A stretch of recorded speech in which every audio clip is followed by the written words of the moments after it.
So, hi, I am Isaac Diana, taking Fellowship of Public Administration.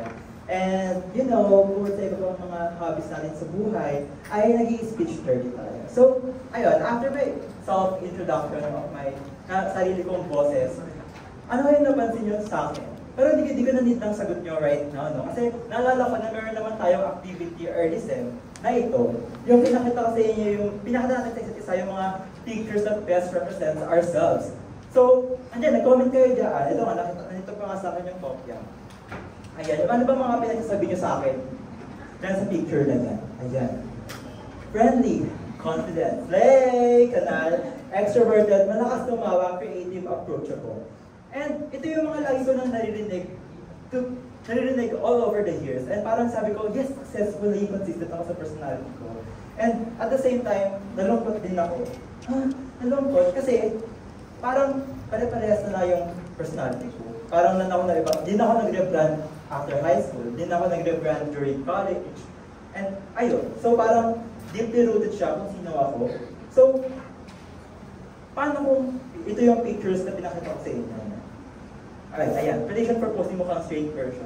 Dito ako sa buong statement na yan, sa trend na yan sa TikTok. Pero we will further elaborate on that. Pero just to prove a point lang ito.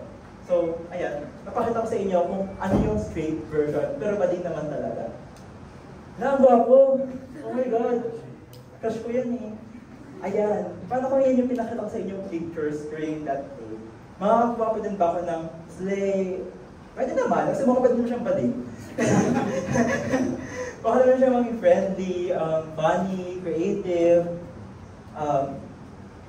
pogi, ano ba? Ano ba mga makukuha ko sa inyong descriptive words na makikita ko kapag ganito na yung enact ko?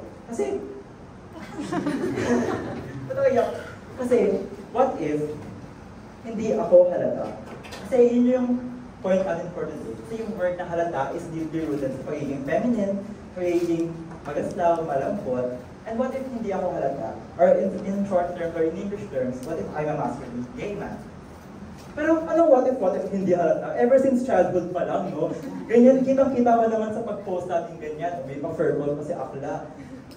Ganda ng post natin dyan. So, what if, ano sasabihin mo, Isaac? Or tayo, sa society, na mas bet ng society ang masculinity? Ano ba? Ayun, na mas bet ng society ang masculinity. So if hindi ako halata, so iti-take na ba ako ng society as a serious person? Hindi na ako funny, at least serious person na. Magiging, ano ba ako? Magiging mas focus, mukha akong focus sa mga bagay-bagay, sa mga works, sa school works. Minsan kasi sa mga organizations or sa mga workloads. At yun din yung mga kilos ng ating mga pagkatao. So, highest doon yung masculinity kasi yung trait na yan, tinitignan nila as formal.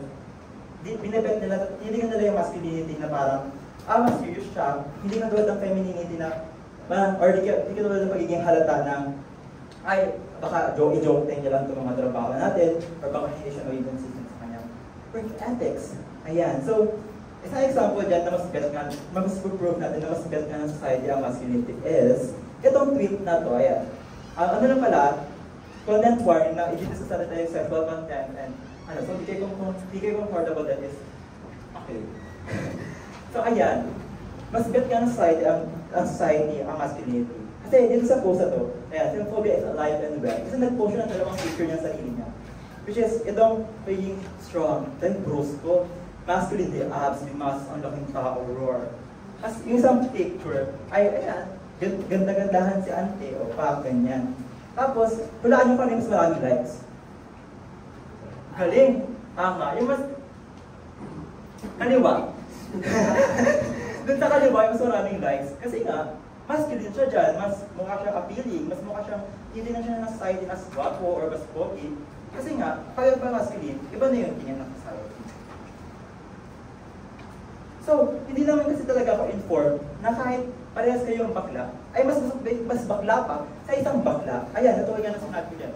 Mas gays or masculine gays, mas angat talaga sila sa society. Kapag femme gays naman, mas tinitingnan sila as lower section of the community. So, napaka-evident yan no, sa mga pagiging interact sa mga tao or sa mga tao mismo. So, again. Kasi kahit in queer community, LGBTQIA+ community, internal misogyny and fragile masculinity exists. Ayun yung text. Share. Ayan no, kasi most of the time, titignan nga ng femininity as derogatory term. Yung halata, kasi ay halata ka, derogatory para sa mga society yun. Ay, nakakagad. Ayan no. And the jokes weren't funny at all. And di naman, wala naman ako nakukuhang pera katulad sinabi ni Taylor Swift na I took the money. Ayan no. So yung mga jokes that weren't funny at all is reducing femininity for formal situations or to please others. Ito yung mga sinasabi niya, sis, boss, gets kita, bakla ka, pero boss naman yung pagiging halata mo. So bakit ko ba boss yung pagiging halata ko? Or if yung may femininity side, if kaya ko namang mag-work sa same people, sa mga masculine people, na pantay naman yung work namin, pero tinitingnan ako na hindi ko seryosohin yung work natin kapag naging feminine na yung gusto ko sa isang workplaces. Ayan, kasi the jokes were funny in sexual positions and compatibility. Ayan talamak yan sa usap-usapan sa mga social media, no? Kapag sinabi nila, sa heteronormative explanation niya, pag sinabi yung, dalawang lalaki, mag-sword fight sila during sex. So, in the queer community naman, ang katumbas nun is, ay parehas, fem na bakla, mag-uupugan ng puwet? So, nakakaloka yun, kasi pwede naman maging fem-gay, tapos isa pang fem-gay, ay isa mag-penetrating, isa magre-receiving end. So, hindi lang talaga nag-make sense sa akin kung bakit ganun yung thought process na mag-uumpugan ng puwet. Nakakaloka talaga. Ayan, so lasting femininity could be anyone's expression. So kahit masculine ka, or kahit you identify yourself as masculine yung expression mo, hindi naman mawawala sa atin na femininity will always come to us people. Kasi nga, if ever part ka ng queer community, likas na sa atin yun na mag-intersect ang mga bagay-bagay na ito. Ayan. So yung conclusion natin, I just want to emphasize on these two things na to see femininity in a good light, finally. Unlearn the patriarchy. Dapat isasasiya sa atin yung sarili natin na hindi na tayo magpapasok sa mga heteronormative values natin, sa ating mga, sa mga jokes na akala natin normal lang na nabawasan yung pagiging feminine. Dapat talaga tinitingnan natin yung mga values para mas maganda na yung feminine. Ay, isa pang example dyan, conclusion lang, pero example pala. Isa pang example dyan, itong trend na to na TikTok video ng isa. Ayan yung stop calling someone tax me ate on a first meet. Gets naman, tama naman siya. Kasi parang nagiging uncomfortable daw siya sa mga ganyang terms kapag tinatawag siya on the first meet. Gets naman. Pero we have to analyze it on a much deeper value kung bakit siya, or bakit yung ibang tao ay naging uncomfortable sa mga ganitong terms like tax me ate. Kasi nga, hindi pa natin na-under ang patriarchy.